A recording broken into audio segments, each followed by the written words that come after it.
আসসালামু আলাইকুম বন্ধুরা, কেমন আছেন? আলহামদুলিল্লাহ আমি ভালো আছি। আজকে আমি বোয়াল মাছ নিয়ে আসলাম, একটা মাথা আর লেজ নিয়ে।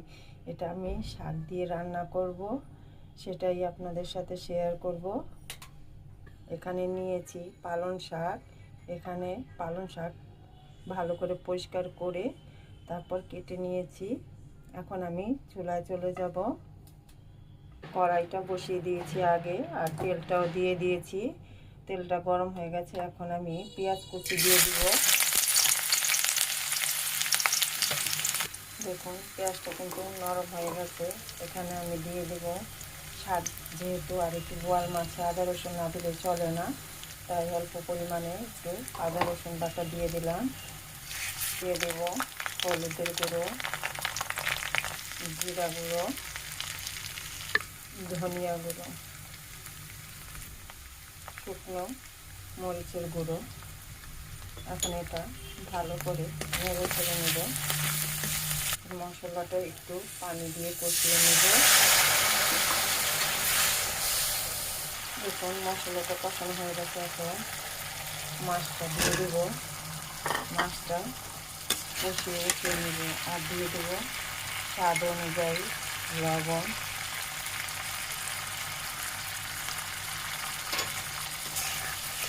এখন একটু পানি দিয়ে ভালো করে মাছটা কষিয়ে নেব।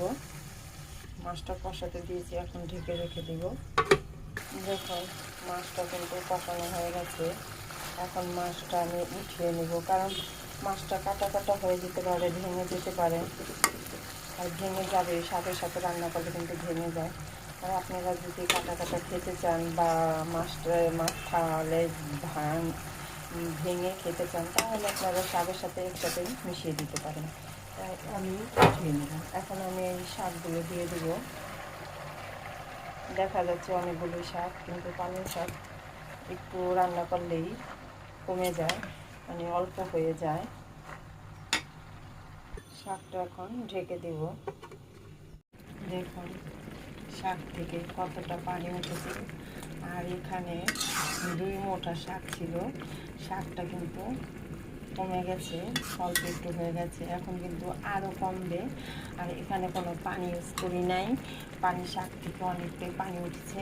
তো এখন আমি মাছ দুটো দিয়ে দেব। মাছ দুটো দিয়ে আমি আবার একটু ঢেকে রেখে দেব। কারণ আমি মাছটা ভাঙবো না, আর আমি রাখবো। এখন আবারও ঢেকে রেখে দেব। দেখুন তরকারিটা কিন্তু হয়ে গেছে। আর শাকটাও কিন্তু সবুজ আছে। শাকটা কিন্তু দেখুন কত সুন্দর হয়েছে। আর এটা কিন্তু একটু ঝোল ঝোলে ভালো লাগে, শুকনো শুকনো ভালো লাগে না। আমার শাকটা হয়ে গেছে। এখন আমি এখানে একটু ধনিয়া পাতা দিয়ে দেবো শাকের মধ্যে। আপনাদের ইচ্ছে করলে দিতে পারেন, আবার নাও দিতে পারেন। দিলে একটু ঘ্রাণ আসে, সেজন্য দিয়ে দিলাম। এখন আমি 2-3টা বলক দিয়ে নামিয়ে নেব। বন্ধুরা হয়ে গেছে পালং শাক দিয়ে বোয়াল মাছের ঝোল। যদি ভিডিওটা ভালো লাগে বন্ধুরা একটা লাইক শেয়ার কমেন্ট করবেন, কমেন্ট করে জানাবেন। বন্ধুরা যারা নতুন নতুন দেখবেন তারা ভিডিওটি সম্পূর্ণভাবে দেখে আমার চ্যানেলটি সাবস্ক্রাইব করে দেবেন। আল্লাহ হাফেজ।